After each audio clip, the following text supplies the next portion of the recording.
पिछले कार्यक्रम में हमने हिंदी के सुप्रसिद्ध साहित्यकार इलाचंद्र जोशी के सुप्रसिद्ध उपन्यास जहाज का पंछी की समीक्षा के अंतर्गत उपन्यासकार इलाचंद्र जोशी का जीवन परिचय और उनके कृतित्व पर विचार करते हुए आलोच्य उपन्यास की समीक्षा की थी। इस कार्यक्रम में आलोच्य उपन्यास के कुछ प्रमुख चयनित गद्यांशों की व्याख्या प्रस्तुत की जा रही है।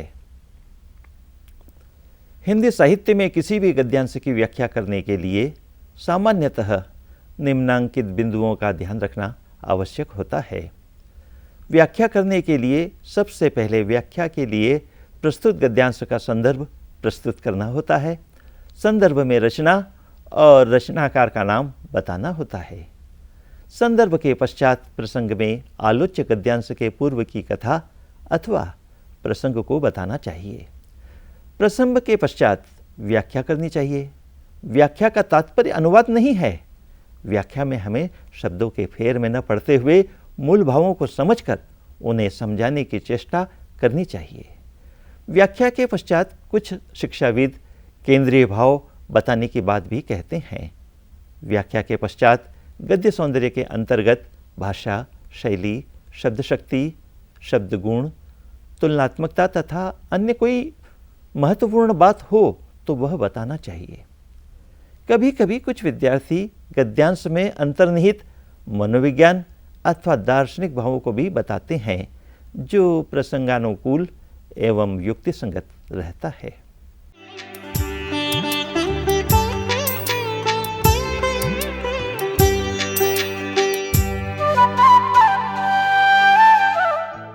ऐसा समाज जिसमें पुलिस वालों को इस बात की खुली छूट दे दी गई हो कि किसी भी आदमी को, विशेषकर अव्यवस्थित और निसंबल आदमी को, जिस हद तक भी चाहे परेशान कर सकें और दो जाली गवाहों को खड़ा करके उसे चोर या खूनी तक साबित कर सकें, वह युग और वह समाज जो किसी भी आदमी को इतनी भी सुविधा दे सकने में असमर्थ हो कि वह ईमानदारी से अपनी योग्यता अनुसार काम करके अपने लिए 2 रूखी रोटी सुबह और 2 रूखी रोटी शाम का प्रबंध कर सके और एक कोना रात में आराम करने के लिए पा सके।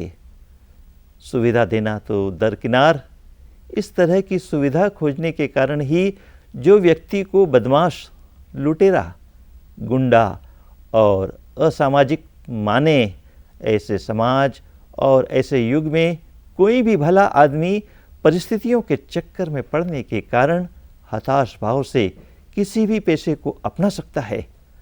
समाज में प्रतिदिन जो अपराधों और दुष्कर्मों की संख्याएं बढ़ती चली जा रही है, उसका प्रधान कारण आज के युग की यही सहानुभूति रहित, संवेदना शून्य प्रवृत्तियां, विषम सामाजिक परिस्थितियां और सामूहिक भ्रष्टाचार ही है। प्रस्तुत गद्यांश सुप्रसिद्ध उपन्यासकार इलाचंद्र जोशी के द्वारा लिखे गए उपन्यास जहाज का पंछी से लिया गया है। इस कार्यक्रम में व्याख्या किए जाने वाले सभी गद्यांशों का संदर्भ यही रहेगा। ईडन गार्डन में कॉन्फेशंस ऑफ ए ठग नामक पुस्तक पढ़ने के बाद काम की तलाश में लेखक जहाज में गया। वहाँ कौतूहलवश जहाज का निरीक्षण करते हुए एक यूरोपियन के केबिन में चला गया। यूरोपियन ने उसे चोर समझकर पुलिस के हवाले कर दिया। पुलिस ने उसे जेल भिजवा दिया। मजिस्ट्रेट के सामने प्रस्तुत करने पर उसने अपनी सफाई प्रस्तुत की। मजिस्ट्रेट के सम्मुख उपन्यास के नायक ने अपनी सफाई में कहा कि हमारे समाज में सुरक्षा व्यवस्था के नाम पर पुलिस वालों को इतने अधिकार दे दिए गए हैं कि वे किसी भी अव्यवस्थित और असहाय आदमी को न केवल परेशान कर सके, अपितु उसके विरुद्ध किसी भी 2 मिथ्या गवाहों को एकत्रित कर उसके विरुद्ध कोई भी अपराध प्रमाणित कर सके। ऐसी स्थिति में उस समाज का भविष्य क्या होगा? आज स्थिति यह है कि हमारा समाज ऐसे किसी भी व्यक्ति को जो अपनी ईमानदारी से अपनी योग्यता के अनुसार 2 समय के भोजन और रात्रि को बसेरा करने का स्थान ढूंढता है और उसके लिए जब वह प्रयत्न करता है तो उसे असामाजिक तत्व अथवा चोर समझकर प्रताड़ित किया जाता है। इन स्थितियों में क्या यह संभव नहीं है कि कोई भी भला व्यक्ति किसी भी पेशे को अपना ले? नायक मजिस्ट्रेट को कहता है कि आज हमारे समाज में जितने भी अपराध और बुरे कार्य बढ़ रहे हैं उसके पीछे सबसे बड़ा कारण यही है कि आज के युग में हमारे समाज में अभावग्रस्त व्यक्तियों के प्रति सहानुभूति और संवेदना नहीं है। इन सब के लिए केवल विषम सामाजिक परिस्थितियां और सामूहिक भ्रष्टाचार ही उत्तरदायी है। आलोचक गद्यांश में सामाजिक वर्ग भेद और अभावग्रस्त लोगों के प्रति सामाजिक दृष्टिकोण की बात को विश्लेषित किया गया है। खड़ी बोली में उपन्यासकार ने उपन्यास के नायक की तार्किकता को बहुत सुंदरता से अभिव्यक्त किया है। इस कथन में रचनाकार पर मार्क्सवाद का प्रभाव स्पष्ट रूप से परिलक्षित है। केस्टो के कमरे में एक बड़ा सा शीशा टंगा था। उसमें जब अनायास ही अपना प्रतिबिंब मुझे दिखाई पड़ता था तब पिछले कुछ महीनों से अपने चेहरे के परिवर्तन से परिचित होने के बावजूद मुझे ऐसा लगने लगता था जैसे वह प्रतिबिंब मेरा नहीं किसी दूसरे व्यक्ति का हो। मुझे वही मुरझाया हुआ चीमड़, झीनी झिल्ली से ढके हड्डियों के ढांचे वाला मुख अपना लगता था, जिसका कोई अस्तित्व ही अब शेष नहीं रह गया था। बीच बीच में एकांत क्षणों में मुझे ऐसा अनुभव होता था कि अपनी उस शीर्ण और रुग्ण मुखाकृति को खोकर मैंने जैसे अपना वास्तविक व्यक्तित्व ही खो दिया है। मैं और अब मैं नहीं रह गया हूँ, किसी दूसरे व्यक्ति की आत्मा मुझ में प्रविष्ट कर गई है। उपन्यास का नायक रसोइया बनकर भादुड़ी परिवार में जाता है। वहाँ उसके काम से सभी प्रसन्न होते हैं। उसका स्वास्थ्य भी अच्छा हो गया है, किंतु जब वह दर्पण में अपना प्रतिबिंब देखता है तो उसे लगता है कि वह नहीं कोई और है। भादुड़ी परिवार में आने से पहले उपन्यास का नायक करीम चाचा के यहाँ रहता था। उसने वहाँ पर उनसे पाक विद्या सीखी थी और वहाँ उसका स्वास्थ्य भी अच्छा हो गया था। आज जब उसने अपने सहयोगी केस्टो के कमरे में टंगे हुए एक बड़े से दर्पण में अपना प्रतिबिंब देखा तो उसे लगा कि उसके स्वास्थ्य में पहले की अपेक्षा जमीन आसमान का अंतर आ गया है। इस परिवर्तन के कारण उसे ऐसा लगा कि दर्पण में दिखाई देने वाला व्यक्ति वह नहीं कोई और है। वह जानता था कि उसकी पहचान तो उसका मुरझाया हुआ चीमड़ और झीनी झिल्ली से ढके हड्डियों के ढांचे वाला मुखड़ा है, जो उसके अच्छे स्वास्थ्य के कारण बदल गया है। उसे ऐसा लगता है कि जैसे अच्छे स्वास्थ्य के कारण उसने अपना वास्तविक व्यक्तित्व और पहचान खो दी है। अब वह नहीं, अपितु उसके शरीर में जैसे किसी दूसरी आत्मा ने प्रवेश कर लिया हो। आलोचक गद्यांश में इलाचंद्र जोशी ने नायक की मानसिकता का बहुत ही मनोविश्लेषणात्मक ढंग से चित्रण किया है। जीवन के एकांतिक क्षणों में मनुष्य जब अपने स्वयं के बारे में विचार करता है तो उसे अपना भूत और भविष्य ही परिलक्षित होता है और इस स्थिति में जैसी उसकी मानसिकता होती है उसी के अनुसार वह परिस्थिति उसे पसंद अथवा नापसंद लगती है।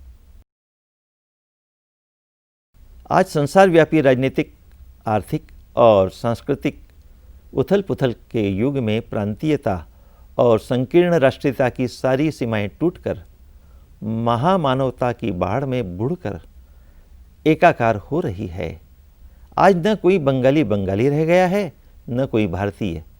आज शेष रह गई है केवल मानव जाति, जो सदियों के गलत, असंतुलित और भ्रमित विकास के कारण पारस्परिक और सामूहिक पीड़न का शिकार बनी हुई है। कटु यथार्थ के स्टीम रोलर द्वारा कुचला हुआ आज का साधारण मनुष्य न बंगाली है, न पंजाबी, न अमेरिकी है, न रूसी, न हफ्सी है, न गोरा, न भारतीय है, न पाकिस्तानी। वह केवल मनुष्य है। भादुड़ी परिवार में रविंद्रनाथ ठाकुर का जन्मदिवस मनाया जा रहा है। इस अवसर पर नवीन लेखकों और लेखिकाओं की सम्मिलित गोष्ठी चल रही है। इस अवसर पर उस घर में रसोइये का कार्य कर रहा नायक स्वयं ही मंच पर खड़ा होकर रविंद्रनाथ जी के संबंध में अपना वक्तव्य देना प्रारंभ कर देता है। जब एक वक्ता ने यह कहा कि रविंद्रनाथ ने बंग भूमि का गौरव बढ़ाया है और बंग माता का मुख उज्जवल किया है, तब प्रतिक्रिया स्वरूप उपन्यास के नायक ने यह कहा कि रविंद्रनाथ की प्रतिभा और उनका प्रदेय केवल बंगाल तक ही सीमित नहीं है, विशेषकर ऐसे समय जब सारे संसार में राजनीतिक, आर्थिक और सांस्कृतिक धरातल पर प्रांतीयता और संकीर्ण राष्ट्रीयता की सीमाएं टूट गई हैं और समूचा विश्व मानवता के स्तर पर वैश्वीकरण की भावना से अनुप्राणित हो रहा है। ऐसे समय में न कोई व्यक्ति बंगाली रह गया है और न ही भारतीय। आज सदियों से अंधविश्वास और गलत रीति रिवाजों से प्रताड़ित मानव जाति शेष रह गई है, जिस पर किसी भी प्रांत विशेष अथवा राष्ट्र विशेष की पहचान नहीं है। वह मनुष्य था और आज भी वह केवल मनुष्य ही है। आलोच्य गद्यांश में रचनाकार ने संकीर्ण प्रांतीयता और राष्ट्रीयता से परे वैश्वीकरण की बात कही है। रचनाकार ने यह बताया है कि रविंद्रनाथ ठाकुर जैसे महान साहित्यकार को किसी प्रांत अथवा राष्ट्र की सीमा में नहीं बांधा जा सकता है। उनका साहित्य सार्वभौमिक, सार्वजनीन और सार्वकालिक है। मकड़ों और मकड़ियों तक सभी उस कमरे में निश्चिंत और निर्भय विचरण करते रहते थे। मकड़ों और मकड़ियों को अक्सर अपने अपने जाले में निराहार ही रह सूख कर प्राण देने पड़ते थे, क्योंकि कमरे की और गली की सारी गंदगी के बावजूद मक्खियाँ वहाँ नहीं के बराबर थीं। वे मकड़े और मकड़ियाँ पुरानी संस्कृति के प्रेमी उन व्यक्तिवादी कलाकारों की तरह थे जो पराक्रमहीन होने के कारण अपने निर्माण के जाले में ही उलझकर प्राण देना अर्थात आन पर मर मिटना पसंद करते हैं, पर अपने रवैये को बदलकर परिस्थिति के अनुसार नए और यथार्थवादी उपायों को काम में लाना नहीं चाहते। चींटियों के दल उन अर्थपतियों की तरह थे जो किसी अंध संस्कारवश केवल संचय के लिए संचय किए चले जाते हैं, और जब कोई दूसरा दल जीवन धारण की एकांत आवश्यकता से प्रेरित होकर उनकी आवश्यकता के अतिरिक्त निरर्थक संचय का हिस्सेदार बनने का प्रयत्न करता है, तब उस पर पूरी तरह से टूट पड़ते हैं। चींटे उन राजनीतिक नेताओं की तरह थे जो बिना कुछ परिश्रम किए उन संचयशील चींटियों पर अपने ऊपरी दिखावे का रौब जमा कर उनके संचय में से कुछ न कुछ झटकते रहते थे। मच्छर और खटमल चलते फिरते और उड़ते ब्लड बैंकों की तरह थे जो मनुष्य के शरीर का रक्त कण मात्र भी बहाए बिना भीतर ही भीतर से इस सफाई से रक्त शोषण कर ले जाते थे कि अनुभव के बिना उसे समझना कठिन है। भादुड़ी परिवार में आयोजित साहित्यिक गोष्ठी में रविंद्रनाथ पर भाषण देना नायक को बहुत भारी पड़ा और अंततः उसे वह नौकरी छोड़ना पड़ी। इसके पश्चात वह अस्पताल में मिले अपने एक मित्र प्यारे के घर पहुंचता है। प्यारे वाशरमैन अर्थात कपड़े धोने वाला धोबी है। लेखक प्यारे की लॉन्ड्री में काम करता है और वहीं उसकी उस सीलन भरी कोठरी में सोता है जहां उसकी दुकान भी है। आलोच्य गद्यांश में उसी कोठरी का वर्णन किया गया है जहां चींटे, मकड़ी और खटमल जैसे अनेक कीड़े विद्यमान हैं। आलोच्य गद्यांश में इलाचंद्र जोशी ने प्यारी की उस सीलन भरी कोठरी का वर्णन किया है जहां लॉन्ड्री थी और जहां रात को नायक सोता था। इस गद्यांश में उपन्यासकार ने कोठरी में रात के समय संचरण करने वाले मकड़ियों, चींटियों, चींटों और मच्छरों तथा खटमलों के माध्यम से क्रमशः व्यक्तिवादी कलाकारों, अर्थपतियों, राजनीतिक नेताओं और ब्लड बैंकों पर व्यंग किया है। लेखक कहता है कि उस कमरे में मक्खियाँ नहीं थी, इसलिए मकड़ों और मकड़ियों को प्रायः बिना कुछ खाए ही अपने जाले में अपने प्राण देना पड़ते थे। उनकी हालत प्राचीन संस्कृति के प्रति अनुराग रखने वाले उन व्यक्तिवादी कलाकारों की तरह थी जो बदलते समय के अनुसार नवीनतम यथार्थवादी प्रयोगों की उपेक्षा कर अपनी पराक्रमहीन आन पर मिटना पसंद करते थे। इसी तरह उस कमरे में विचरण करने वाली चींटियां समाज के उस धनिक वर्ग के समान थी जो धन का संचय तो करता था किंतु उसका उपभोग नहीं कर पाता था। इस तरह वहाँ उपस्थित चींटे तथाकथित उन राजनीतिक नेताओं की तरह थे जो चींटियों के द्वारा किए गए संचय में से अपना रौब दिखाकर कुछ न कुछ धनराशि ले लेते थे। उस कोठरी में कुछ खटमल और मच्छर भी थे जो समाज के प्रभुता संपन्न व्यक्तियों की तरह सामान्य व्यक्तियों का सहजता से रक्त शोषण कर लेते थे। आलोच्य गद्यांश में इलाचंद्र जोशी ने समाज में स्थापित कलाकारों, धनिकों, राजनीतिज्ञों और दुष्ट प्रवृत्ति के लोगों पर क्रमशः मकड़ियों, चींटियों, चींटों, मच्छरों और खटमलों के माध्यम से व्यंग किया है। सभी गरीबों के दिल का हाल करीब एक ही सा होता है बेला, उसकी ओर बिना देखे ही मैंने कपड़ों पर नंबर डालते हुए कहा। सभी 2 रोटियों के लिए सुबह से शाम तक कोल्हू के बैल की तरह काम पर जुटे रहते हैं, फिर भी पूरी रोटियां जुटा नहीं पाते। जिन्हें कोल्हू में जुटने की सुविधा मिल जाती है वे तब भी सौभाग्यशाली हैं जिन्हें काम ही नहीं मिल पाता और जो बुरी तरह से बेकारी के शिकार बने हुए हैं। तनिक उनकी हालत पर तो गौर करो, उन पर क्या बीतती होगी। हर समय सैकड़ों तरह की परेशानियां उनके सिर पर सवार रहती हैं। किसी लड़की के दिल का हाल जानने की फुर्सत उन्हें कहाँ। लेखक अपने प्यारे दोस्त की लॉन्ड्री में हिसाब किताब का काम करता है। दिन के समय घर के सभी सदस्य कपड़े धोने के लिए निकल जाते हैं। घर पर लेखक और प्यारे की विधवा पुत्री बेला रहती है। बेला लेखक पर अनुरक्त है और उससे इस बात की अपेक्षा करती है कि वह भी उससे इसी तरह की बातें करे। इस पर लेखक बेला को समझाता है कि वह गलत ढंग से सोच रही है। बेला जब उपन्यास के नायक से यह पूछती है कि आदमी लोग इस तरह निर्मोही क्यों होते हैं कि वे केवल अपने ही काम में व्यस्त रहते हैं और उन्हें किसी और से कोई मतलब नहीं रहता और वे किसी के दिल का हाल भी जानना नहीं चाहते। बेला की इस बात को सुनकर और उसकी अव्यक्त भावनाओं को समझकर नायक उससे कहता है कि सभी गरीब एक जैसे होते हैं। वे दिन रात काम करते हैं फिर भी उतना नहीं कमा पाते जितनी उनकी ज़रूरत है। बहुत से बेरोजगार हैं और वे खुशनसीब हैं जिन्हें थोड़ा बहुत तो कुछ करने के लिए मिल रहा है। इन परेशानियों के बीच में किसे फुर्सत रहती है कि वे किसी और का हाल जान सके।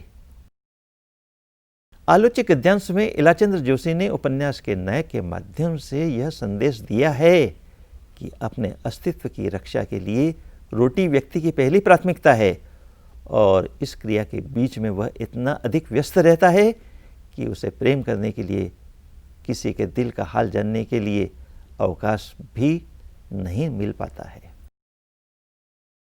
पर इतनी रकम से हम लोगों की जिंदगी थोड़ी ही कट सकती है पगली। तुम्हें पता नहीं है कि तुम किस आदमी से बातें कर रही हो। मैं आश्रय की खोज में तुम्हारे यहाँ आया हूं और तुम उल्टे मेरा आश्रय पकड़ना चाहती हो। उस आदमी का सहारा चाहती हो जिसके लिए संसार में न कहीं ठौर है न ठिकाना, जो लाख सिर पटकने, हाथ पैर मारने और दर दर भटकने पर भी रोजी का कोई डोल नहीं लगा पाया, न कभी लगा पाएगा, क्योंकि आज की दुनिया के चक्करों से वह अपने स्वभाव का मेल बिठा ही नहीं पाया। प्यारे की विधवा लड़की बेला नायक से आग्रह करती है कि वह उसे यहाँ से भगाकर कहीं और ले जाए, क्योंकि अब यहाँ पर उसका दम घुटने लगा है।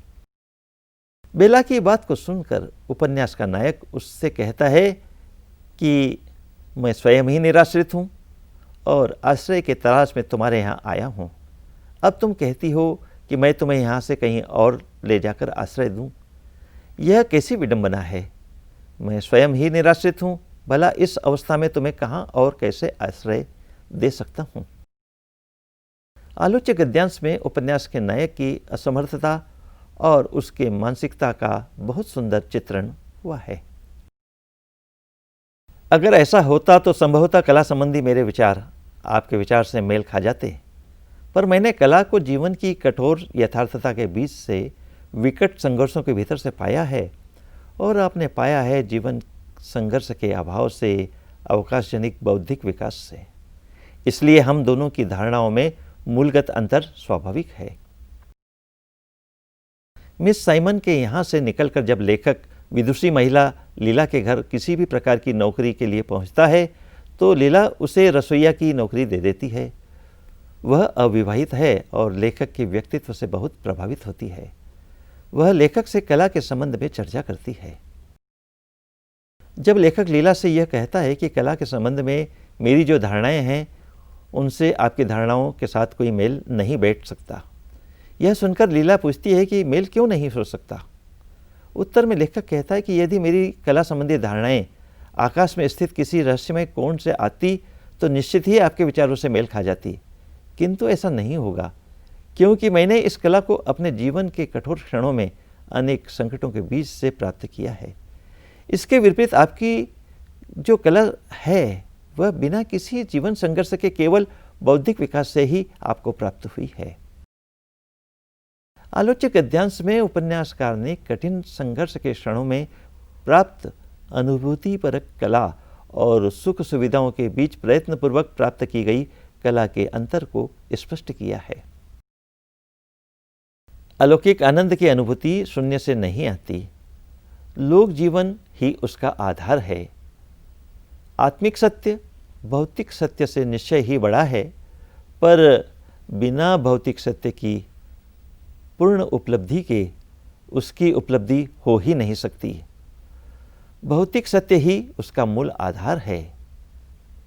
चेतना शरीर से महत्वपूर्ण है, यह मैं मानता हूँ, पर शरीर के भीतर मस्तिष्क है और मस्तिष्क के कोशों में ही प्रकट में लौकिक और अलौकिक अनुभूतियों की चेतना निहित है।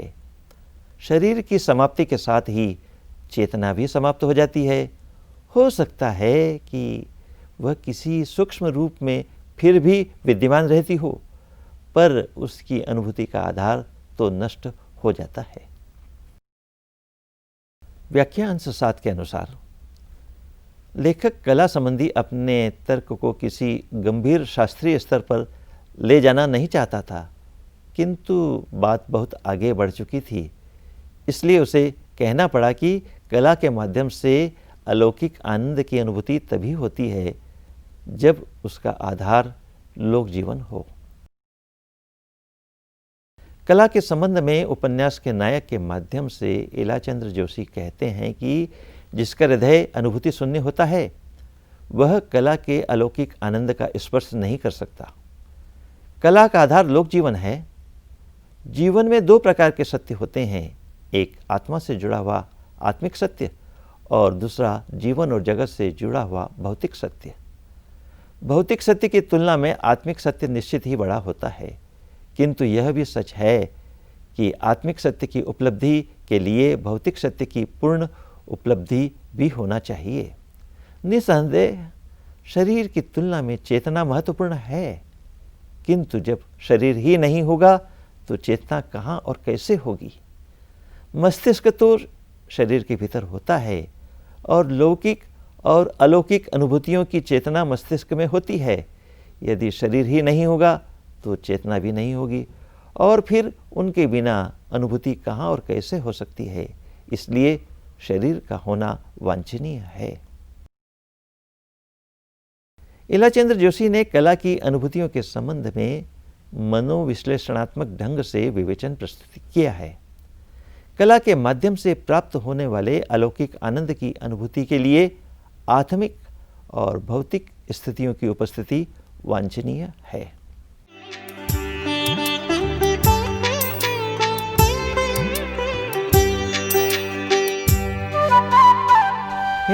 साहित्य में मनोवैज्ञानिक उपन्यासों का प्रारंभ सुप्रसिद्ध उपन्यासकार इलाचंद्र जोशी के माध्यम से हुआ है, लेकिन इलाचंद्र जोशी ने मात्र मनोवैज्ञानिक यथार्थ का निरूपण न कर अपनी रचनाओं को आदर्शपरक भी बनाया है। जिस तरह सामाजिक उपन्यासों में आदर्शोन्मुखी यथार्थवाद के लिए प्रेमचंद विख्यात हैं, उसी तरह इलाचंद्र जोशी भी मनोवैज्ञानिक उपन्यासों में आदर्शवादी मनोवैज्ञानिकता के लिए प्रशंसनीय हैं। जहाज का पंछी इलाचंद्र जोशी का एक बहुचर्चित उपन्यास है, जिसका आधार मनोवैज्ञानिक यथार्थवाद के साथ साथ आदर्शवाद भी है। आपने अपने इस आलोच्य उपन्यास के पात्रों में मनोग्रंथियों और कुंठाओं को रेखांकित करने का सफल प्रयास किया है। ये मनोग्रंथियां और कुंठाएं दमित मनोभावों से उत्पन्न होती हैं। सच तो यह है कि इलाचंद्र जोशी फ्रायड के मनोविज्ञान की अपेक्षा उनके मनोविश्लेषण से अधिक प्रभावित हैं। यही कारण है कि आलोच्य उपन्यास के पात्र मनोविश्लेषणात्मक प्रवृत्ति और छायावादी संस्कार के कारण किसी न किसी मनोवैज्ञानिक ग्रंथि से परिचालित प्रतीत होते हैं। जब तक उन पात्रों को उस ग्रंथि के रहस्य का अभिज्ञान नहीं होता, तब तक वे अनेक प्रकार के असामाजिक जैसे कार्यों में संलग्न रहते हैं। किंतु जिस क्षण उनकी ग्रंथियों का मूलोद्घाटन हो जाता है, उसी क्षण वे सामान्य स्थिति में पहुंच जाते हैं।